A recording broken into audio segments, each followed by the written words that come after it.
Hello friends, welcome to my channel. So in this video we will discuss the editorials of July 2 and இன்னைக்கு வந்திருக்கிற important articles அப்படின்னு சொல்லிட்டு பாத்தீங்கன்னா imitation registry. This happens to be an important article. We'll discuss this article in detail with the background. சரியா, அதே மாதிரி miles to grow அப்படின்னு சொல்லிட்டு ஒரு article வந்திருக்கு. Even we'll discuss this article.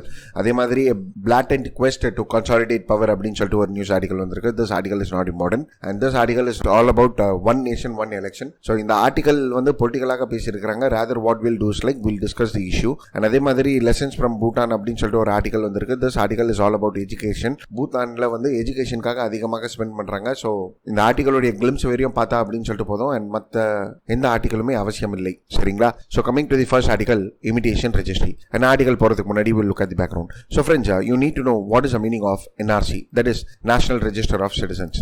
So சும்மா ஒரு கதை மாதிரி தெரிஞ்சுக்கோங்களேன். அதாவது 1951 சென்சஸ் எடுத்துட்டு வந்தாங்க. 1951 சென்சஸ் எடுத்துட்டு வரும்போதே அசாம் பீப்புள் என்ன சொன்னாங்கன்னா, எங்களுக்குன்னு சொல்லிட்டு ஒரு தனியான சென்சஸ் எடுங்க, அதாவது நேஷனல் ரெஜிஸ்டர் ஆஃப் சிட்டிசன்ஸ் அப்படின்னு சொல்லிட்டு எங்க ஸ்டேட்டுக்கு வரையும் தனியா எடுங்க அப்படின்னு சொல்லிட்டு என்ஆர்சி 1951 எடுத்துட்டு வந்தாங்க. That is only for the state of Assam. So இந்த என்ஆர்சியில் என்ன அப்படின்னு சொல்லிட்டு பாத்தீங்கன்னா, இட் இஸ் லைக் அசாம்ல வாழ்ற யார் யாரு ரெசிடென்ட் அப்படின்னு சொல்ற இன்ஃபர்மேஷன் அதில் இருக்கும். அதாவது இன்னும் தெளிவாக சொல்லணும்னா, who happens to be the resident of Assam and who is the citizen of Assam, அதாவது இந்தியன் சிட்டிசன் ஆஃப் அசாம் அப்படின்னு சொல்லிட்டு சொல்றதுக்காக 1951 என்ஆர்சி எடுத்துட்டு வந்தாங்க. சரியா? பட் அகைன் 1951 என்ஆர்சி எடுத்துட்டு வந்தாங்களே தவிர்த்து இதுக்கப்புறம் அதை அப்டேட் பண்ணாங்களா அப்படின்னு சொல்லிட்டு பாத்தீங்கன்னா அப்டேட் பண்ணல. அண்ட் 1971 பயங்கர ப்ரொடெஸ்ட் நடந்தது பிகாஸ் பங்களாதேஷ் வார் அண்ட் நிறைய people from Bangladesh came to Assam. இதுவரையும் இல்லாம நிறைய ஸ்டேட்ஸ்ல இருந்து அசாமுக்கு வந்து வாழ ஆரம்பிச்சிட்டாங்க. ஸோ என்ஆர்சி அப்டேட் பண்ணுங்க அப்படின்னு சொல்லிட்டு அங்க இருக்கிற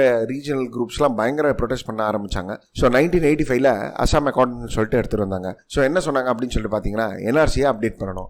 அண்ட் என்ஆர்சி அப்டேட் பண்ணும்போது நீங்க ஒரு விஷயத்தை தெளிவாக கவனிச்சுக்கோங்க. தட் இஸ் லைக் 1971 முன்னாடி யாரெல்லாம் அசாமுக்கு வந்திருப்பாங்களோ அவங்களுடைய பேர்லாம் வந்து என்ஆர்சியில ஆட் பண்ணிக்கலாம். அண்ட் 1971 அப்புறம் அசாமுக்கு ஒருத்தர் வந்திருக்காரு அப்படின்னு சொல்லிட்டு பாத்தீங்கன்னா என்ஆர்சியில அப்டேட் பண்ண தேவையில்லை அப்படின்னு சொல்லிட்டு அந்த அசாம் அக்கார்ட்ல சைன் பண்ணாங்க. அண்ட் திருப்பவும் அப்டேட் பண்ணாங்களா அப்படின்னு சொல்லிட்டு பாத்தீங்கன்னா அப்டேட் பண்ணல. ஸோ இப்போ ரீசெண்டாக ஒரு 2-3 இயர்ஸ்ல என்ஆர்சி அப்டேட் பண்ணுங்கன்னு சொல்லிட்டு பயங்கர demand and this issue went on to the Supreme Court and Supreme Court guidelines base பண்ணி என்ஆர்சியை அப்டேட் கூட பண்ணியிருக்கிறாங்க. அண்ட் கிட்டத்தட்ட 41 லட்சம் பேர் என்ஆர்சி லிஸ்ட்ல தன்னுடைய பேரை பார்க்கல. சரியா? ஸோ அசாம்ல வாழ்ற ரெசிடென்ட்ஸ் யாரு அப்படின்னு சொல்லிட்டு சொல்றதுதான் என்ஆர்சி, அதாவது bonafide Indian citizen of Assam, recognised Indian citizen of Assam.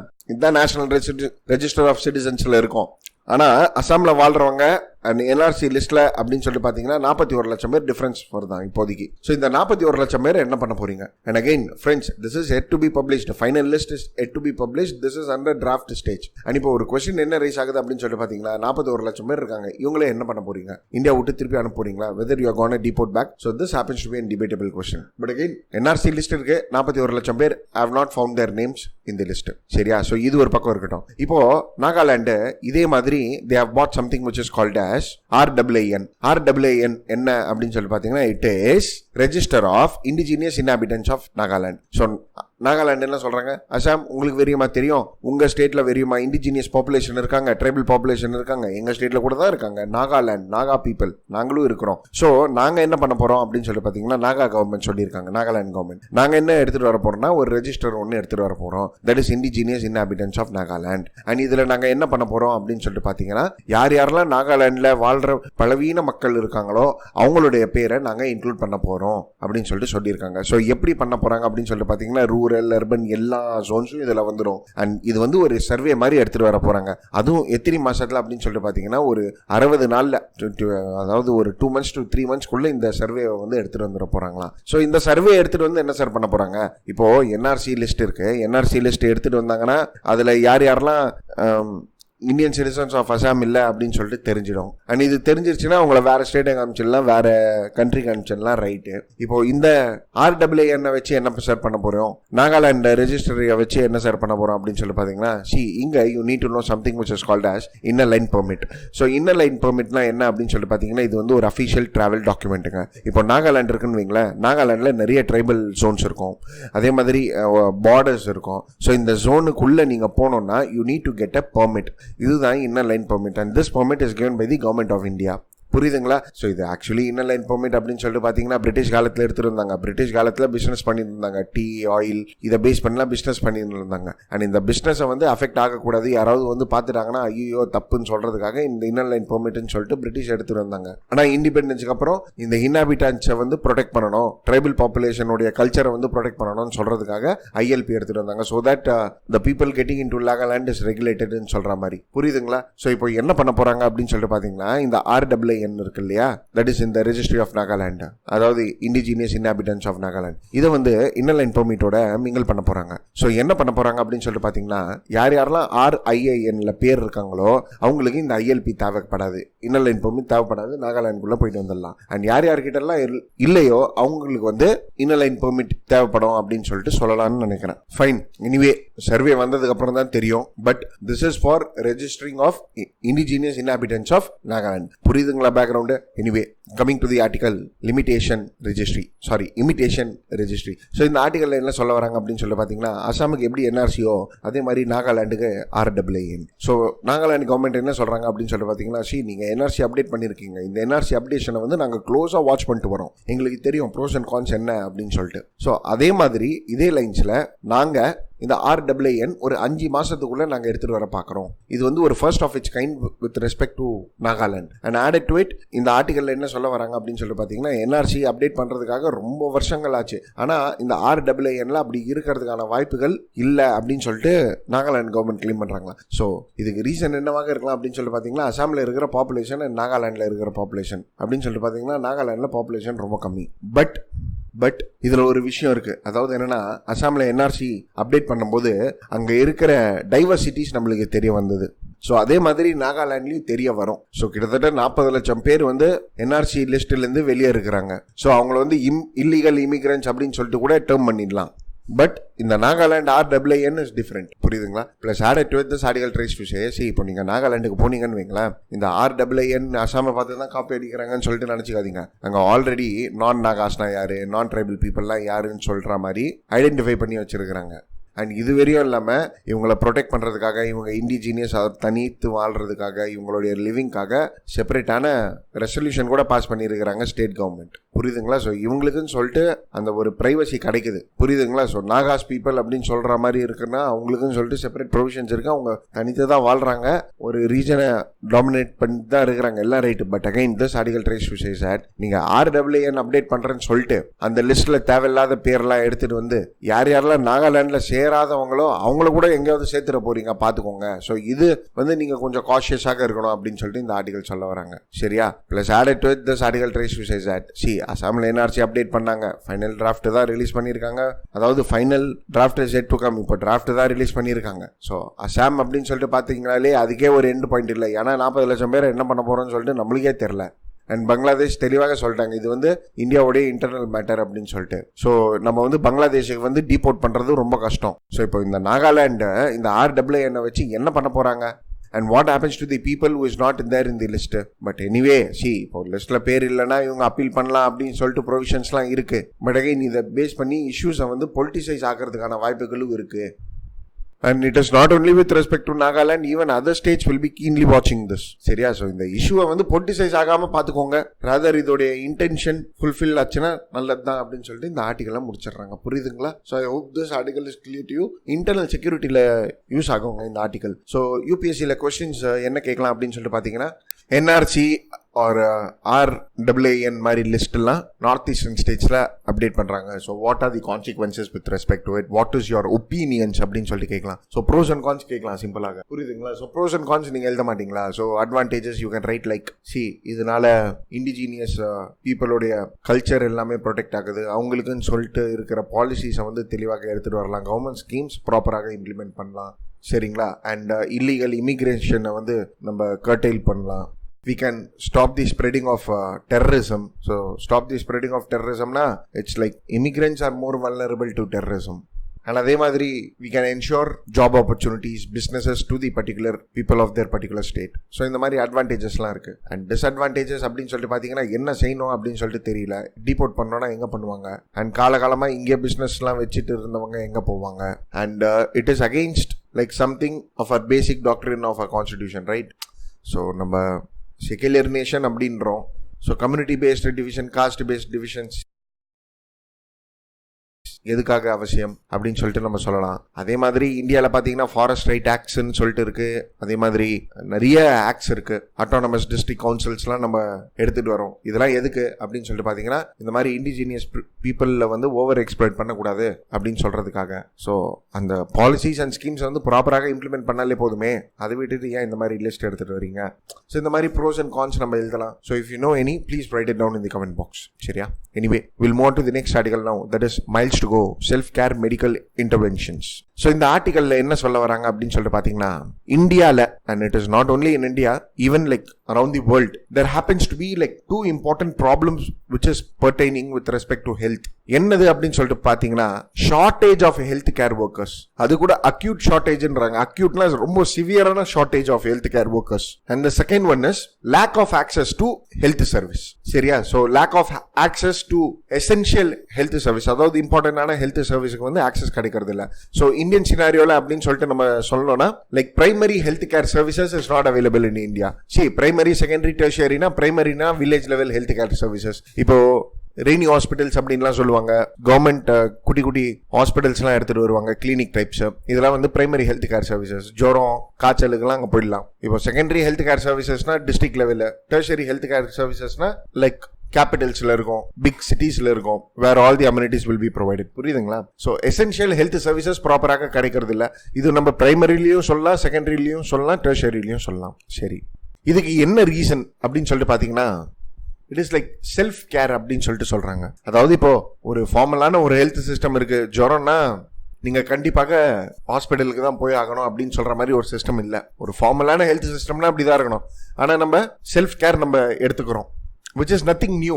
But again, என்ன ஆயிருக்கு அப்படின்னு சொல்லிட்டு பாத்தீங்கன்னா, இப்போ வர்ற drugs, devices, self care devices, இதனால people access to the health care system has changed. So இதனால என்ன ஆகுதுன்னா, reliance on the health care workers is like decreasing. புரியுதுங்களா? ஒரு சின்ன எக்ஸாம்பிள் சொல்றேன். இப்போ நீங்க சுகர் டெஸ்ட் பண்ணோம்னா மிஷின் வந்துருச்சுங்க. யாரு லைன்ல நின்று போய் சுகர் டெஸ்டிங் பண்ணிட்டு வரா? எல்லாம் வீட்லயே மிஷின் வச்சு பாத்துக்கிறாங்க. ஸோ இதனால ஹெல்த் கேர் ஒர்க்கர்ஸ் மேல இருக்கிற டிபெண்டன்சி குறையுதா? And self care interventions are like gaining importance இப்போதைக்கு. ஸோ இதனால என்ன ஆகுது அப்படின்னு சொல்லிட்டு பாத்தீங்கன்னா, அவங்க டிமாண்ட் இல்லாததுனால ஹெல்த் கேர் ஒர்க்கர்ஸ் உடைய ஷார்டேஜ் இருக்கு. ஃபர்ஸ்ட், ஆமாங்க, டிமாண்டே இல்லைன்னா அவங்க ஏன் இந்த மாதிரி படிச்சு வர போறாங்க? First there happens to be like shortage of health care workers. And இதனால ஹெல்த் சர்வீசஸ் எது முக்கியமோ அது கிடைக்கிறது இல்லை. அண்ட் WHO ஒரு கைட்லைன்ஸ் எடுத்துட்டு வந்திருக்கிறாங்க. And it is especially for this thing, that is sexual and reproductive health. இதுல பாத்தீங்கன்னா கிட்டத்தட்ட 400 million people have lack of essential health services. And இது வரையும் இல்லாம workers அப்படின்னு சொல்லிட்டு பாத்தீங்கன்னா கிட்டத்தட்ட 13 லட்சம் workers வந்து தேவைப்படுவாங்களா by 2035. அதாவது ஹெல்த் சர்வீசஸும் சரி, ஹெல்த் ஒர்க்கர்ஸும் சரி, ரெண்டுத்திலயும் பயங்கரமான ஷார்டேஜ் இருக்கு. புரியுதுங்களா நான் சொல்றது? சரி, பிளஸ் ஆடட் டு இட் இந்த ஆர்டிகல் என்ன சொல்ல வராங்கன்னா, இதை எப்படி தாங்க மிட்டிகேட் பண்ணுவீங்க? ஏன் மிட்டிகேட் பண்ணணும் அப்படின்னு சொல்லி பாத்தீங்கன்னா, இப்போ those are like in upper ஸ்டேட்டா அவங்க வந்து ஈஸியாக ஆக்சஸ் பண்ணிடுவாங்க இந்த ஹெல்த் கேர் ஃபெசிலிட்டிஸ்லாம். Those people who are vulnerable, those people who belong to the middle income group or low income group, அவங்களுக்கு இதெல்லாம் ஒரு எசென்ஷியலான சர்வீசஸாக இருக்கும், ஒரு இம்பார்ட்டன்டான சர்வீசஸாக இருக்கும். ஸோ இதுக்காக WHO என்ன பண்ணியிருக்காங்க அப்படின்னு பாத்தீங்கன்னா செல்ஃப் கேர் இன்டர்வென்ஷன்ஸ் எடுத்து வந்திருக்காங்க. ஸோ செல்ஃப் கேர் இன்டர்வென்ஷன்ஸ்னா இதுக்கெல்லாம் வந்து நம்மளே சுயமா கேர் எடுத்துக்கணும். ஸோ இனிமேல் மெடிக்கல் டிவைசஸ் அப்படிதான் இருக்கும். ஹெல்த் கேர் ஒர்க்கர்ஸ் வந்து ரொம்ப புவராக இருக்கிற நிலைமையில ஹெல்த் சர்வீசஸும் ப்ரொவைட் பண்றோம் அப்படின்னு சொல்லிட்டு ஒரு சிச்சுவேஷன் இருக்கும்போது, அதுவும் இந்த aspect of sexual and reproductive health இதெல்லாம் வந்து ரொம்ப முக்கியம். ஸோ இந்த மாதிரி ஒரு விஷயத்துல WHO என்ன பண்றாங்கன்னா, செல்ஃப் கேர் இன்டர்வென்ஷன்ஸ் எடுத்துட்டு வராங்க. So we will educate people about the devices, about the usage of devices, so that they could prevent themselves and they could treat themselves ன்னு சொல்ற மாதிரி. ஆனா in the case of India அப்படின்னு சொல்லிட்டு பாத்தீங்கன்னா, self care interventions base பண்ணி நிறைய developments எடுத்துட்டு வரணும் அப்படின்னு சொல்லிட்டு இந்த ஆர்டிகல் சொல்ல வராங்க. சரிங்களா? ஸோ ஃப்ரெண்ட்ஸ், எப்பவுமே இது ஒரு நல்ல விஷயம், இதை நீங்க ஃபாலோ பண்ணுங்க. அதாவது என்னன்னா, ஆன்சர் ரைட்டிங்ல எழுதும் போது, அதாவது இந்தியாவில் இந்த மாதிரி ஃபெசிலிட்டிஸ் இல்லை அப்படின்னு சொல்லிட்டு நெகட்டிவா எழுதாதீங்க. ராதர் என்ன எழுதுங்கன்னா, நம்ம நிறைய டெவலப் பண்ண வேண்டியது இருக்கு அப்படின்னு சொல்லிட்டு எழுதுங்க. சரியா? ஸோ நான் எதுவுமே படிக்கலன்னு சொல்லக்கூடாது, இனிமேல் நான் படிக்க போறேன் அப்படின்னு சொல்லணும். புரியுதுங்களா? ஸோ பாசிட்டிவாவே பேசுங்களேன். ஸோ அதே தான் இந்த ஆர்டிகல் சொல்றாங்க. Sexual and reproductive health base பண்ணி அப்படின்னு சொல்லிட்டு பாத்தீங்கன்னா, we need to like take a step step. Development இன்னும் பேஸ்டாக இருக்கு. ஆனால் இட் டசன்ட் மீன் தட் நம்ம செல்ஃப் கேர் பேஸ் பண்ணி எதுவுமே இல்லை அப்படின்னு சொல்லிட்டு கூட நம்ம சொல்ல முடியாது. ஃபார் எக்ஸாம்பிள் இந்த ஆர்டிகல் என்ன சொல்றாங்கன்னா, இப்போ பாத்தீங்கன்னா ஹோம் பேஸ்டு பிரெக்னன்சி டெஸ்டிங் வந்துடுச்சு, அதே மாதிரி பில்ஸ் வந்துடுச்சு, that is in order to protect unprotected sex, and அதே மாதிரி மைஃப்ரெஸ்டான் and அதே மாதிரி மிசோப்ரோஸ்டல் அப்படின்னு சொல்லிட்டு few medicinesலாம் இருக்கு, that is taken before pregnancy for abortions. சரியா? ஸோ இதெல்லாமே வந்து ஹெல்த் கேர் ஒர்க்கர்ஸ் இல்லாம கூட கிடைக்கும். But again few drugs are like into scheduled drugs. So scheduled drugs என்ன அப்படின்னு சொல்லிட்டு பாத்தீங்கன்னா, it is like ஒரு ஷெட்யூல்ஸ் மாதிரி வச்சிருப்பாங்க under drug and cosmetic rules 1945. So நிறைய ஷெட்யூல்ஸ் இருக்கும், schedule G, H, X, J அப்படின்னு சொல்லிட்டுலாம். சரியா? ஸோ ஷெட்யூல் ஹெச்ல இருக்குன்னு வைங்களேன், பிரிஸ்கிரிப்ஷன் இல்லாமலாம் அந்த ட்ரக்ஸ் கொடுக்க மாட்டாங்க. இப்போ ஷெட்யூல் ஜில இருக்குன்னு வைங்களேன், அதெல்லாம் வந்து ஹார்மோனல் ட்ரக்ஸ் அப்படின்னு சொல்லிட்டு நம்ம சொல்லலாம். ஸோ இந்த மாதிரி டிஃப்ரெண்ட் ஷெட்யூல்ஸ் இருக்கு. இப்போ ஷெட்யூல் வீனா பேட்டன்ஸ் அப்படின்னு சொல்லிட்டு சொல்லலாம். ஸோ அந்த மாதிரி நிறைய ஷெட்யூல்ஸ் இருக்குது. ஸோ இப்போ இந்த மைஃப்ரெஸ்டான் இதெல்லாமே வந்து ஷெட்யூல் ட்ரக்ஸாக இருக்கு, ஷெட்யூல் ஹெச் ட்ரக்ஸாக இருக்கு, requires prescription. ஸோ அந்த பர்பஸே வந்து மீட் பண்ண முடியறது இல்லை. அதாவது செல்ஃப் கேருக்காக தானே இந்த ட்ரக்ஸ்லாம் நம்ம எடுத்துட்டு வரோம். சரியா? அண்ட் அதே மாதிரி this article tries to talks about pre exposure prophylaxis அப்படின்னு சொல்லிட்டு PrEP அப்படின்னு சொல்லுவாங்க. So this is and commonly used drugs for HIV prevention. So இதுவும் வந்து பாத்தீங்கன்னா ஈஸியாக அவைலபிளாக இல்லை. ராதர் இது வந்து செல்ஃப் கேர் இன்டர்வென்ஷன்ல எடுத்துட்டு வரலாம் நம்ம இந்தியாவில். பட் அகைன் இதை பேஸ் பண்ணி நம்ம ஒரு ஸ்டெப்ஸும் எடுக்கல. India is yet to come up with the guidelines for PrEP use, and in fact we also need to have a national HIV program which we don't have. So இந்த PrEP அப்படின்னு சொல்லிட்டு பாத்தீங்கன்னா WHO approve பண்ணிடுச்சு. But again it is still in the validation in India. சரியா? இதுவரை எல்லாமே testing kit எல்லாம் நிறைய இருக்கு HIVக்காக, ஈஸியாக அவைலபிள், ஆக்சஸ்லாம் ஈஸியா கிடைக்கும் செல்ஃப் கேர் இன்டர்வென்ஷன்ல. But again because of the social stigma and the discrimination which is associated with this HIV, இதெல்லாம் நம்ம எடுத்துட்டு வர்றது இல்ல. So self care should be the need of the hour அப்படின்னு சொல்லிட்டு இந்த ஆர்டிகலை முடிச்சிடுறாங்க. புரியுதுங்களா? ஸோ ஃப்ரெண்ட்ஸ், ரொம்ப எக்ஸலண்டான ஆர்டிகல் இது. ஸோ ஏன் எக்ஸலண்டான ஆர்டிகல் அப்படின்னு சொல்லிட்டு பாத்தீங்கன்னா, இப்போ ஹெல்த் கேர் சர்வீசஸ் அப்படி இல்லைன்னா பிரைமரி ஹெல்த் கேர் சர்வீசஸ் சொல்லிட்டு நீங்க ஆன்சர் ரைட்டிங்ல எழுதுவீங்க. Health happens to be and primary aspect. இப்போ ரூரல் லெவல் ஹெல்த் சர்வீசஸ்லாம் எடுத்துட்டு வரணும், எப்படி எடுத்துட்டு வரலாம் அப்படின்னு சொல்லிட்டு சொன்னாங்கன்னா நம்ம செல்ஃப் கேர் இன்டர்வென்ஷன் அப்படின்னு சொல்லிட்டு நம்ம சொல்லலாம். ஸோ செல்ஃப் கேர் இன்டர்வென்ஷன் அப்படின்னு சொல்லிட்டு நம்ம எடுத்துட்டு வந்தோம்னா பிரைமரி ஹெல்த் சர்வீசஸ் வந்து பாதி டிபெண்டன்சி ரேஷியோ வந்து குறைச்சிடலாம். அது மேல இருக்கிற டிபெண்டன்சி ரேஷியோ வந்து பாதி குறைச்சிடலாம். புரியுதுங்களா? So this happens to be the crux of the article. So use it to your advantage. சரிங்களா? So this is all about an idea which you need to have, and இந்த idea வந்து நீங்க answer ரைட்டிங்ல implement பண்ணணும். Fine. and if try to possible, if you happen to be a new person who is watching my video, try to watch Ayushman Bharat. so அதுவும் ஒரு government உடைய scheme தான், which is to bring health services in India. Fine. So that's it with respect to this article, guys. We'll move on to the next article, that is a blatant quest to consolidate power. So friends, in the article பாத்தீங்கன்னு வைங்களேன், this article is not important, but the background information which I'm about to give you now is like really important. சரியா? So first of all, what do you mean by simultaneous polls அப்படின்னு சொல்லிட்டு கேட்டீங்கன்னா, இப்போதைக்கு elections அப்படின்னு சொல்லிட்டு பாத்தீங்கன்னா Lok Sabha எலெக்ஷன்ஸும் state assembly எலெக்ஷன்ஸும் வேற time பீரியட்ல நடக்குது. ஸோ இது கொஞ்சம் நம்ம டெக்னிக்கலாக சொல்லணும்னா, the terms of legislative assemblies or the terms of 5 year of state assembly and the term of Lok Sabha is not synchronizing with each other. புரியுதுங்களா? சோ இப்போ தமிழ்நாட்டுல பாத்தீங்கன்னா 2019ல எலெக்ஷன்ஸ் இருக்கலாம், 2018ல லோக்சபா எலெக்ஷன் நடந்திருக்கு. சோ இது வந்து சைமல்டேனியஸ் போல்ஸ் கிடையாது. ஆனா சைமல்டேனியஸ் போல்ஸ்னா என்ன அப்படின்னு சொல்லி பாத்தீங்கன்னா, the idea of one nation one elections is the idea where the elections is held simultaneously. அதாவது ஸ்டேட் அண்ட் லோக்சபா எலெக்ஷன்ஸ் வந்து ஒரே டைம் பீரியட்ல நடக்கும். It is held simultaneously. சரிங்களா? சரி, ஓகே. இப்போ சைமல்டேனியஸ் போல்ஸ்னா எல்லாருக்குமே தெரியும். ஃபைன். இப்போ சைமல்டேனியஸ் போல்ஸ் இந்தியாவில் நடந்திருக்கா அப்படின்னு சொல்லி கேட்டீங்கன்னா, see, it is not something which is new to India. ஏற்கனவே இந்த மாதிரி நடந்திருக்கு. ஃபார் எக்ஸாம்பிள் 1960s நடந்த எலெக்ஷன்ஸ்லாம் பாத்தீங்கன்னா எல்லாமே சைமல்டேனியஸ் எலெக்ஷன்ஸ் தான். ஸோ 1967 வரைக்கும் சைமல்டேனியஸ் எலெக்ஷன் தான் நடந்திருக்கு. பட் ஆனால் என்ன ஆச்சு அப்படின்னு சொல்லிட்டு பாத்தீங்கன்னா, சில ஸ்டேட் அசம்பிளிஸ் வந்து டிசால்வ் ஆயிடுச்சு. 1970s இந்த மாதிரி டைம் பீரியட்ல டிசால்வ் ஆயிடுச்சு. ஸோ அதனால ஸ்டேட் அசம்பிளி எலெக்ஷனும் பார்லிமெண்ட் எலெக்ஷனும் செப்பரேட்டா நடக்க ஆரம்பிச்சிடுச்சு. சரியா? ஸோ இப்போ சைமல்டேனியஸ் எலெக்ஷன்ஸ் அப்படின்னு சொல்லிட்டு பாத்தீங்கன்னா, இதை நீங்க எடுத்துட்டு வாங்க அப்படின்னு சொல்லிட்டு நிறைய political parties and even election commission of India have recommended. Even the law commission report has recommended for the simultaneous election, and even Niti Aayog ஒரு ஒர்க்கிங் பேப்பர் கூட எடுத்துட்டு வந்தது. That is like simultaneous elections நடத்தணும் அப்படின்னு சொல்லிட்டு. So இப்போ நம்ம என்ன பார்க்க போறோம் அப்படின்னு சொல்லிட்டு பார்த்தீங்கன்னா, simultaneous election is not new to India, ஏற்கனவே நடந்திருக்கு, right? Whether it is good or bad, or இதோட பாசிட்டிவ்ஸ் என்ன, இதோட நெகட்டிவ்ஸ் என்ன அப்படின்னு சொல்லிட்டு நம்ம பார்க்கலாம். ஃபர்ஸ்ட் இதை பார்த்துட்டு, is there any feasibility of bringing the simultaneous elections, so possibility இருக்கா அப்படின்னு சொல்லிட்டு கூட பார்த்துடலாம். புரியுதுங்களா? சரி, ரைட். இப்போ அட்வான்டேஜஸ் அப்படின்னு சொல்லிட்டு வச்சுக்கோங்க. 5 பாயிண்ட் டக்கு டக்கு டக்கு டக்குன்னு பேசணும். ஃபர்ஸ்ட் வந்து எக்ஸ்பெண்டிச்சர். ஸோ இப்போ எலெக்ஷன் கமிஷன் இருக்கிறாங்கன்னு வச்சுக்கோங்களேன், ஆளுங்க அப்பாயின்ட் பண்றாங்க, மிஷின்ஸ் வைக்கிறாங்க, எல்லாமே வைக்கிறாங்க, போலிங் பூத் எடுக்கிறாங்க. ஸோ இதெல்லாம் அசம்பிளி எலெக்ஷன், சென்ட்ரல் எலெக்ஷன் தனித்தனியா கொடுக்க வேண்டியது இருக்கும். ஒரே எலெக்ஷன்னா ஒரே காஸ்ட் இல்ல. அண்ட் இது வரையும் இல்லாம பொலிட்டிக்கல் பார்ட்டிஸ் செலவு பண்ற எக்ஸ்பெண்டிச்சர். ஸோ இப்போ ஃபார் எக்ஸாம்பிள் பிஜேபி பார்த்தீங்கன்னா சென்ட்ரல் கவர்மெண்ட் எலெக்ஷனுக்கு ஃபண்ட் பண்றது, அவர் செலவு பண்றது, ஸ்டேட் கவர்மெண்ட் எலெக்ஷன்ஸுக்கு செலவு பண்றது. So even Congress for that matter, I am not like with respect to any political party. So political parties expenditure கூட அதிகமாகுது இல்லை. அண்ட் இது வரையும் இல்லாம ஒர்க்கிங் ஆஸ்பெக்ட்ல அப்படின்னு சொல்லிட்டு பார்த்தீங்கன்னா, government officials are engage in to this election process. மாச கணக்கில் இருப்பாங்க. So waste of human resource. சரியா? ஸோ இப்போ எலெக்ஷன் கமிஷன் எலெக்ஷன்ஸை நடத்த போறாங்க அப்படின்னு சொல்லிட்டு பார்த்தீங்கன்னா, ஒரு 2-3 மாசம் தங்கிட்ட கண்ட்ரோலை ஃபுல்லாக வச்சுப்பாங்க. அப்போ அவங்களே ஒரு தனி மாடல் கோட் ஆஃப் கண்டக்ட் எடுத்துட்டு வருவாங்க. ஸோ இப்போ நீங்கள் பார்த்துருப்பீங்க, 50,000 மேலே பணம் எடுத்துகிட்டு போகக்கூடாது, 40,000 மேலே பணம்லாம் எடுத்துகிட்டு போகக்கூடாது அப்படின்லாம் சொல்லிட்டு. ஸோ இந்த மாடல் கோட் ஆஃப் கண்டக்ட் அப்படின்னு சொல்லிட்டு வந்துருச்சுன்னா, கவர்மெண்ட் அஃபீஷியல்ஸ் கூட தன்னுடைய டியூட்டியை வந்து ப்ராப்பராக செய்ய முடியாது. ஸோ சைமல்டேனியஸ் எலெக்ஷன்ஸ் வந்ததுன்னா இந்த மாடல் கோட் ஆஃப் கண்டக்ட் போயிடும் அப்படின்னு சொல்லிட்டு நம்ம சொல்ல முடியாது. ராதர் இந்த model code of conduct terms ஒரு டென்யூர் இருக்கு தெரியுமா, இது வந்து குறைஞ்சிடும். சரியா? அண்ட் அதே மாதிரி பொலிட்டிக்கல் பார்ட்டிஸ் ப்ராமிசஸ், அதாவது எலெக்ஷன் நடந்துக்கிட்டே இருக்குன்னு வைங்களேன், சும்மானாலும் ப்ராமிசஸ் கொடுத்துட்டு இருப்பாங்க பொலிட்டிக்கல் பார்ட்டிஸ், இது அதுன்னு சொல்லிட்டு. ஸோ அவங்களுடைய உண்மையான நிலை என்ன அப்படின்னு சொல்லிட்டு தெரிய வரும் சைமல்டேனியஸ் எலெக்ஷன்ஸ் இருந்தா. அண்ட் அதே மாதிரி சைமல்டேனியஸ் எலெக்ஷன்ஸ் வந்ததுன்னா இது ரொம்ப முக்கியமான பாயிண்ட், ரொம்ப முக்கியமான பாயிண்ட். ரீஜனல் பெர்ஸ்பெக்டிவ் விட நேஷனல் பெர்ஸ்பெக்டிவ்க்கு நீங்க இம்பார்ட்டன்ஸ் கொடுக்க ஆரம்பிப்பீங்க. ஸோ யூனிட்டி ஆஃப் தி கண்ட்ரிக்கு simultaneous election happens to be a great example.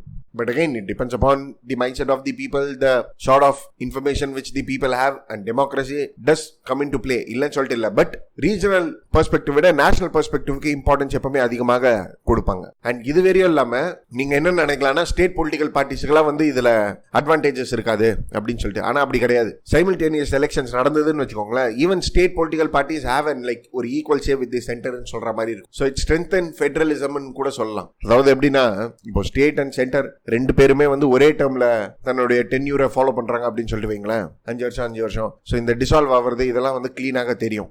So it provide stability for the government. புரியுதுங்களா? ஸோ இதெல்லாம் வந்து நீங்க அட்வான்டேஜஸ் சொல்லிட்டு பேசலாம். இப்போ டிஸ்அட்வான்டேஜ் அப்படின்னு சொல்லிட்டு பாத்தீங்கன்னா, அகைன் ஃபர்ஸ்ட் பாயிண்ட் எக்ஸ்பெண்டிச்சர் தான். இப்போ எலெக்ஷன் கமிஷன் எக்ஸ்பெண்டிச்சர் கம்மியாகும், பொலிட்டிக்கல் பார்ட்டிஸ் கம்மி பண்ணுவாங்கன்னு சொல்ல முடியுமா? சொல்ல முடியாது. அதே மாதிரி ஸ்டேட் எலெக்ஷன்ஸோட இம்பார்ட்டன்ஸை வந்து குறைச்சிடும் அப்படின்னு சொல்லிட்டு நீங்க எழுதலாம். ஸோ இது பாசிட்டிவ்லயும் எழுதலாம், நெகட்டிவ்லயும் எழுதலாம். அண்ட் இதுவரையே இல்லாம நம்ம கான்ஸ்டிடியூஷன் என்ன சொல்றாங்க அப்படின்னு சொல்லிட்டு பாத்தீங்கன்னா, இப்போ லோக்சபா ஆர் ஸ்டேட் அசம்பிளிஸ் இருக்குன்னு வைங்களேன், தன்னுடைய டென்யூரை வந்து கம்ப்ளீட் பண்ணணும், 5 years ஆஃப் டென்யூர். இதை வந்து முறியடிக்கலாம் சைமல்டேனியஸ் எலெக்ஷன்ஸ். எப்படின்னு சொல்றேன்னு வைங்களேன். ஸோ இப்போ ஃபார் எக்ஸாம்பிள் 4 வருஷத்துலேயே ஒரு அசம்பிளி டிசால்வ் ஆயிடுச்சுன்னு வைங்களேன், 4.5 வருஷத்துல.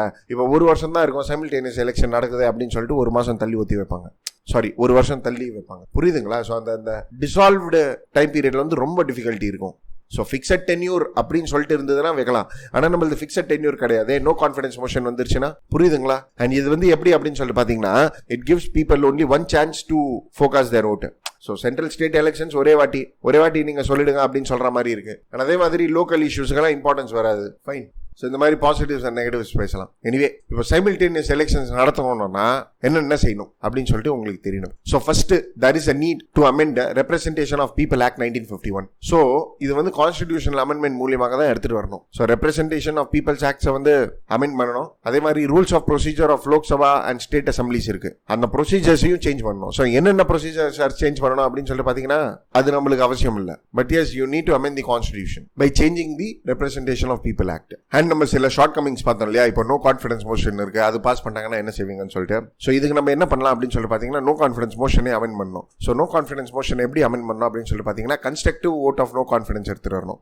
அதாவது என்னன்னா, இப்போ நோ கான்ஃபிடன்ஸ் மோஷன் வந்துடுச்சுன்னு வைங்களேன், த கவர்மெண்ட் ஃபால்ஸ். அதாவது மெஜாரிட்டி இல்லைன்னு சொல்லிட்டு அர்த்தம் எலெக்ஷன் நடக்கும் 6 மாசத்துல. இப்போ என்ன கன்ஸ்ட்ரக்டிவ் ஓட் ஆஃப் நோ கான்ஃபிடன்ஸ்னா அகைன் மெஜாரிட்டியில யார் இருக்காங்களோ அவங்க கவர்மெண்ட் ஃபார்ம் பண்ணிடுவாங்க. அவ்வளவுதான், சிம்பிள். புரியுதுங்களா? சரி, ஓகே. இப்போ ஹங் அசம்பிளி வந்துருச்சுன்னா என்ன சார் பண்றது அப்படின்னு சொல்லி கேட்பீங்க. அதாவது ஹங் அசம்பிளினா இப்போ மெஜாரிட்டி யாருமே ஃபார்ம் பண்ணல, அலைன்ஸ்ல தான் பண்றாங்க. அலைன்ஸ் நாங்கள் ஆதரவு கொடுக்கல அப்படின்றாங்க. ஸோ மெஜாரிட்டி வேரி ஆயிடுது, கவர்மெண்ட் ஃபாலோ ஆகுறதுக்கான வாய்ப்புகள் இருக்கு. ஹங் அசம்பிளி. சரி, இப்போ ஹங் அசம்பிளி நடக்குது அப்படின்னு சொல்லிட்டு வைங்களேன், இங்க நம்ம என்ன பண்ணலாம் அப்படின்னு சொல்லிட்டு பாத்தீங்கன்னா, ஹங் அசம்பிளி ஃபார்ம் அதாவது ஃபெயில் ஆன உடனே ஒரு மிட் டர்ம் எலெக்ஷன்ஸ் நடத்தலாம். சரி, அதாவது கவர்மெண்டே ஃபார்ம் பண்ண முடியாத பட்சத்தில் இப்போ ஹங் அசம்பிளினா வேற ஏதாவது ஒரு காம்பினேஷன் வச்சு கூட ட்ரை பண்ணலாம். ஒரு கன்ஸ்ட்ரக்டிவ் நோ கான்ஃபிடன்ஸ் மோஷன் மாதிரி நம்ம எடுத்துட்டு வரலாம். பட் அகைன் அதுவும் ஃபெயில் ஆயிடுச்சுன்னா என்ன சொல்றாங்கன்னா, நீங்க எலெக்ஷன் நடத்துங்க. எலெக்ஷன் நடத்துறது வந்து நெக்ஸ்ட் டென்யூர்க்காக தான் நடத்தணும். புரியுதுங்களா? ஸோ 2.5 வருஷம் இருக்கா, பேலன்ஸ் டென்யூர் 2.5 வருஷத்துக்காக நடத்துங்க.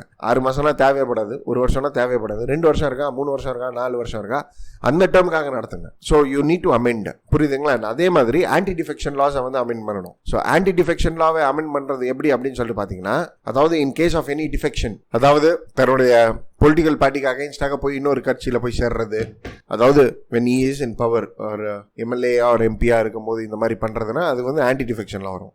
ஸோ என்ன சொல்றாங்கன்னா, இந்த ஆன்டி டிஃபெக்ஷன் லாவை சேஞ்ச் பண்ணுங்க. So that the disqualification issues ஏதாவது இருக்கு இல்லையா, டிஃபெக்ஷனை பேஸ் பண்ணி 6 மாசத்துக்குள்ள டிசைட் பண்ணிடணும் இதை. புரியுதுங்களா? ஸோ இந்த மாதிரி பண்ணோன்னா தென் சைமல்டேனியஸ் எலெக்ஷன்ஸ் நடக்கிறதுக்கான வாய்ப்புகள் இருக்கு. அண்ட் இப்போ அட் பிரசன்ட் அப்படின்னு சொல்லி பார்த்தீங்கன்னா சில ஸ்டேட்ஸ்ல எலெக்ஷன்ஸ் நடக்க போகுது அண்ட் சில ஸ்டேட்ஸ்ல எலெக்ஷன் நடந்துடுச்சு. ஸோ என்ன சொல்றாங்க அப்படின்னு சொல்லி பார்த்தீங்கன்னா, ஃபர்ஸ்ட் எலெக்ஷன்ஸ்ல வரையும் கொஞ்சம் சேஞ்சஸ் வரும். ஸோ ஃபார் எக்ஸாம்பிள் சில ஸ்டேட்ஸ்ல வந்து ஒரு 2 years 3 years தான் டென்யூர் இருக்குன்னு வைங்களேன், அந்த டென்யூர் ஸ்டாப் பண்ணி இன்னொரு எலெக்ஷன் நடத்துங்கன்னு சொல்றாங்க. ஸோ ஒரு வாட்டி அப்படி நடத்த வேண்டியதாக இருக்கும். ஸோ அதை கால்குலேஷன்லாம் போட்டு நம்ம பண்ணோம்னா சைமல்டேனியஸ் எலெக்ஷன்ஸ் எடுத்துட்டு வரலாம். புரியுதுங்களா? It is nothing impossible, like எடுத்துட்டு வர முடியாது அப்படின்னு சொல்லிட்டு இல்லை. பட் அகைன் இந்த ஆர்குமெண்ட்ஸ் சப்போர்ட் இதுதான். புரியுதுங்களா? ஸோ இப்போ நம்ம ஆர்குமெண்ட்ஸ்ல என்ன பேசலாம்னா, அதாவது சப்போர்ட்டுக்கு என்ன பேசலாம்னா, சைமல்டேனியஸ் போல் நடந்ததுன்னா ஓட்டர் டர்ன் அவுட் ரேஷியோ கூட அதிகமாக இருக்கும் அப்படின்னு சொல்லிட்டு பேசலாம். அண்ட் இது வேற இல்லாமல் சும்மா பொலிட்டிக்கல் பார்ட்டிஸ் எலெக்ஷன் சொல்லிட்டு சுற்றின்னு இருக்க மாட்டானுங்க, கவர்னன்ஸ்ல வேலை பார்ப்பானுங்கன்னு சொல்லிட்டு சொல்லலாம். சரியா? ஸோ இந்த மாதிரிலாம் பேசிக்கினே போகலாம். பட் அகைன் இவ்வளோ தெரிஞ்சுக்கினீங்கன்னா போதும், இதுக்கு மேலே ஒன்றும் சொல்ற மாதிரி அவசியம் இல்லை இந்த டாபிக்ல இருந்து. So take a piece of paper, write down the points which I have given you. It's more than enough. Fine. So that's it with respect to this article, friends. And இப்போ next article, that is lessons from Bhutan, இதை பார்க்கலாம். So ஃப்ரெண்ட்ஸா என்ன நடந்திருக்கு அப்படின்னு சொல்லி பார்த்தீங்கன்னா, இந்த ஆர்டிகல் என்ன சொல்ல வராங்க அப்படின்னு சொல்லி பார்த்தீங்கன்னா, பூட்டானில் வந்து ஒரு பாலிசி எடுத்துகிட்டு வந்திருக்காங்களா, எஜுகேஷன் பாலிசி. அண்ட் அந்த எஜுகேஷன் பாலிசி எனக்கு ரொம்ப சந்தோஷமான பாலிசிங்க. அது என்ன அப்படின்னு சொல்லி பார்த்தீங்கன்னா, சிவில் சர்வெண்ட்ஸுக்கு என்ன சேலரி கொடுக்குறாங்களோ அதே சேலரி வந்து டீச்சர்ஸ் அண்ட் டாக்டர்ஸ்க்கு கொடுக்குறாங்க. ஸோ அந்த சேலரி ஸ்கேல் ஒன்றாக இருக்கு. So no other country in this world has given so much of importance to teachers and doctors with respect to Bhutan. சரியா? So this was announced by Bhutan government. So இது என்ன மாதிரி ஒரு strategy அப்படின்னு சொல்லிட்டு பார்த்தீங்கன்னா, கிராஸ் நேஷனல் ஹாப்பினஸ் அச்சீவ் பண்ணணும். அவங்க அந்த கிராஸ் நேஷனல் ஹாப்பினஸ் அச்சீவ் பண்ணுறதுக்காக எப்படி இம்ப்ளிமெண்ட் பண்ணுறாங்கன்னா, எஜுகேஷன் மூலியமாக இம்ப்ளிமெண்ட் பண்ணுறாங்க. ஹியூமன் டெவலப்மெண்ட்டை வந்து எஜுகேஷன் மூலியமாக எடுத்துட்டு வராங்க. எஜுகேஷனில் அதிகமான ஸ்பெண்டிங் எடுத்துட்டு வராங்க. அண்ட் இது டீச்சர்ஸ்னால முடியும் அப்படின்னு சொல்லிட்டு நம்புறாங்க. பார்த்துக்கோங்க, பூட்டானை பார்த்துக்கோங்க. அண்ட் இதுவரையும் இல்லாமல் இப்போதான் பூட்டானில் சில நாட்களுக்கு முன்னாடி பார்த்தீங்கன்னா டீச்சரோட இம்பார்ட்டன்ஸ் குறையிற மாதிரி இருந்தது. ஆனால் இந்த பாலிசிக்கு அப்புறம் teachers are like very happy. கண்டிப்பாக ஏன் இருக்க மாட்டாங்க. ப்ளஸ் ஆடட் டு இட், இப்போ ஒரு கொஸ்டின் ஒன்று ரைஸ் ஆகுது. அதாவது இந்த ஆர்டிகல் என்ன சொல்றாங்கன்னா, பூட்டான்ல அவ்வளோ ஸ்பெண்ட் பண்றாங்க, ரைட்டு. இப்போ வெதர் த டிசைட் அவுட்கம் கிடைக்குமா, அதாவது அவ்வளோ ஸ்பெண்ட் பண்ணா ஹியூமன் டெவலப்மெண்ட் நடக்குமா, டீச்சர்ஸ்னால முடியுமா அப்படின்னு சொல்லிட்டு ஒரு கொஸ்டின் ஒன்று ரைஸ் ஆகுது. ஸோ இதுக்கு எக்ஸாம்பிள் இந்த ஆர்டிகல் என்ன சொல்றாங்கன்னா, பிசா அப்படின்னு சொல்லிட்டு சொல்றாங்க. So programme for international student assessment. So இந்த பிசா வந்து என்னன்னா ஒரு ஸ்டூடெண்ட் அசஸ்மெண்ட் மாதிரி, இது ஒரு எக்ஸாம் மாதிரிங்க. சரியா? இந்த எக்ஸாம்ல வந்து என்னன்னா maths, science, global competence, financial literacy, இந்த மாதிரி பேப்பர்ஸ்லாம் இருக்கும். எல்லா வேர்ல்டுல இருந்தும் பசங்க வந்து எழுதுவாங்க. ஸோ 4 வருஷத்துக்கு ஒரு வாட்டி நடக்கும். 2019 இந்தியா நம்ம இந்த பிசால பார்ட்டிசிபேட் பண்ண மாட்டோம் அப்படின்னு சொல்லிட்டு நம்ம சொல்லிட்டோம். 2018 நினைக்கிறேன். ஸோ 2022ல பிசா வரும், அப்போ நம்ம பார்ட்டிசிபேட் பண்ணுவோம். சரியா? OECDல. அண்ட் இவங்க என்ன சொல்ல வராங்க அப்படின்னு சொல்லி பாத்தீங்கன்னா, எந்த நேஷன் வந்து பிசால நல்ல ஸ்கோர் எடுக்கிறாங்களோ அங்க ஹியூமன் டெவலப்மெண்ட் நல்லா இருக்கான். சரி, பிசால நல்ல ஸ்கோர் வாங்குறதுக்கு டீச்சர்ஸ் உதவியாக இருக்காங்களா அப்படின்னு சொல்லி பாத்தீங்கன்னா கண்டிப்பாக இருக்கிறாங்கன்றாங்களா. சோ எவ்வளவு அம்யூனிட்டிஸ் டீச்சர்ஸ்க்கு இருக்கோ அவளுக்கு எவ்வளவு ஸ்டூடெண்ட்ஸ் பிசால நல்லா ஸ்கோர் பண்றாங்க. So high wages for teacher results in proficiency அப்படின்னு சொல்லிட்டு தெரிய வருது.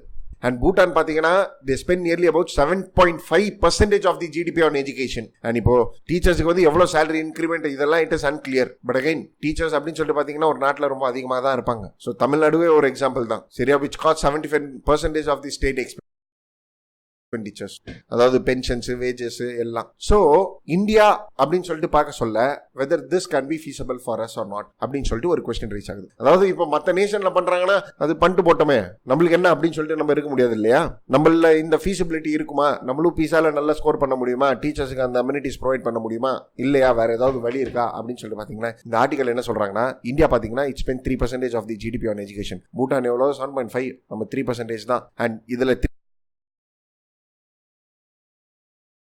3% ஆஃப் ஜிடிபி ஆன் எஜுகேஷன்ல இதுலயே சேலரிஸ் ரொம்ப அதிகமாக இருக்கு. அண்ட் நீத்தி ஆயோக் தன்னோட ரிப்போர்ட்ல என்ன சொல்றாங்கன்னா 6% ஆக்குங்கன்றாங்க. அண்ட் இப்போ இதுல எஜுகேஷன்ல ஸ்பெண்ட் பண்ணணும் அப்படின்னு சொல்லிட்டு பார்க்கும்போது நிறைய பேர் என்ன யோசிக்கிறாங்கன்னா இன்ஃப்ராஸ்ட்ரக்சர் அப்படின்னு தான் யோசிக்கிறாங்களே தவிர டீச்சர்ஸோட பேமெண்ட் பத்தி யாருமே வந்து கன்சிடர் பண்ணிக்கிறதே இல்லை. ஸோ இந்த ஆர்டிகல் என்ன சொல்றாங்கன்னா, டீச்சர்ஸை வெறியும் நீங்க ஒரு எஃபிஷியன்சி இல்லாம அப்பாயிண்ட் பண்ணிடுறீங்களே தவிர்த்து இதை பேஸ் பண்ணி எவ்வளவு எக்ஸ்பெண்டிச்சர்ஸ், என்ன அக்கௌண்டபிலிட்டி எல்லாம் ப்ராப்பராக இல்லை. நீங்க அக்கௌண்டபிலிட்டி ப்ராப்பரா எடுத்துட்டு வந்தீங்கனாலே டீச்சர்ஸ் சம்பளங்கள், அதாவது கவர்மெண்ட்டுக்கு நடக்கிற எக்ஸ்பெண்டிச்சர் குறையும். ஸோ சம்பளம் உயர்த்தல, அது ரெண்டாவது அக்கௌண்டபிலிட்டி ப்ராப்பராக எடுத்துருவாங்க. ஸோ இந்தியாவில் பார்த்தீங்கன்னா டீச்சர் ஆப்சென்ட் வந்து 24%. ஸோ இந்த மாதிரி இருக்கிறாங்க எல்லாம் வீடியோ ஒழுங்கா போடுறது இல்லை போல. ஸோ இந்த ஆப்சென்டிசம்னால கிட்டத்தட்ட $1.5 பில்லியன் நம்மளுக்கு எக்ஸ்பெண்டிச்சர் ஆகுதான், which cost the country seems. புரியுதுங்களா? ஸோ அக்கௌண்டபிலிட்டி எடுத்துட்டு வந்து டீச்சர் சம்பளத்தை நீங்க உயர்த்திங்கனாலே இந்த பணத்தை நீங்க சேவ் பண்ணிடலாம் இல்லையா?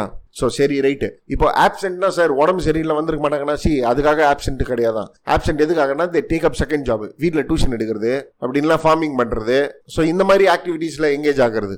ஏன்னா அவங்களுக்கும் இன்கம் என்பது தேவை. அண்ட் இதுவரையும் இல்லாம சம்பள உயர்வு ஒழுங்கா இருக்கிறதுனால மோட்டிவேஷனே ஒழுங்காக வர்றதில்லை. ஸோ இதுக்காக ஒரு பாலிசி வேணும். அண்ட் இதுக்கு எக்ஸாம்பிள் வந்து ஒரு டெல்லி கவர்மெண்ட்டுக்கு வந்து education is the key focus area. And states வந்து கிட்டத்தட்ட 26% இன்வெஸ்ட் பண்ணுது தன்னுடைய ஆனுவல் பட்ஜெட்ல இருந்து 26% தி இன்வெஸ்ட் ஆன் எஜுகேஷன். அண்ட் டீச்சர்ஸை வந்து நல்லா மோட்டிவேட் பண்றாங்க, பெட்டர் எஜுகேஷனல் அவுட்கம்ஸும் டீச்சர்ஸ் கொடுக்குறாங்க. ஸோ இதுல இருந்து என்ன தெரியுது அப்படின்னு சொல்லிட்டு பாத்தீங்கன்னா, பொலிட்டிக்கல் லீடர்ஷிப் வந்து பிரேவாக இருக்காங்க, தைரியமாக சம்பளம் கொடுக்குறாங்க. பட் ஆனா டெல்லி சிச்சுவேஷன் வேற, மற்ற ஸ்டேட் சிச்சுவேஷன் வேற இல்ல. ஸோ இந்த ஆத்தர் கன்க்ளூஷன்ல என்ன சொல்ல வர்றாருன்னா, எஜுகேஷன் அப்படின்னு சொல்லிட்டு பார்த்துட்டீங்கன்னா education, health, responsibility, happy community, இதுக்கெல்லாம் வந்து எவ்வளோ செலவு பண்ணாலும் கம்மி தான். ஆனால் செலவு பண்ணாமையும் நம்ம இருக்க முடியாது. ஆனால் what we have to ensure is like the standard of education should be there. Plus added to it, இப்போ அகாடமிக்ஸ் இருக்கு, இன்ஸ்டிடியூஷன்ஸ் இருக்குன்னா அதோட ஷார்ட் கமிங்ஸ், அதோடைய தவறுதல்னால நிறைய பணத்தை லூஸ் பண்றீங்க. ஸோ இப்படி பணத்தை லூஸ் பண்றீங்களே தவிர்த்து அக்கௌண்டபிலிட்டி வச்சு பணத்தை சேவ் பண்ண மாட்டேன்றீங்களே. ஸோ நீங்க பாலிசி மேக்கிங்ல எப்படி எடுத்துட்டு வரணும் அப்படின்னு சொல்லி பாத்தீங்கன்னா, டீச்சர் இன்சென்டிவ்ஸ் கூட ஆட் பண்ணணும், அவங்களுடைய ஸ்டேட்டஸை கூட ஆட் பண்ணணும். ஃபார் எக்ஸாம்பிள் பூட்டான் அப்படின்னு சொல்லிட்டு இந்த ஆர்டிகல்ல முடிச்சிடுறாங்க. புரியுதுங்களா? ஸோ ஸ்டேட் ஆஃப் எஜுகேஷனை வந்து நீங்க எப்படி வளர்ப்பீங்க அப்படின்னு சொல்லி கேட்டாங்கன்னா இந்த ஆர்டிகலை நீங்க ஒரு பாயிண்டாக யூட்டிலைஸ் பண்ணிக்கலாம். ஸோ அவ்வளவுதான் இந்த ஆர்டிகலோடைய விஷயங்கள். Fine. So that's it with respect to this article, friends, and that's it with respect to this video. Thank you for watching.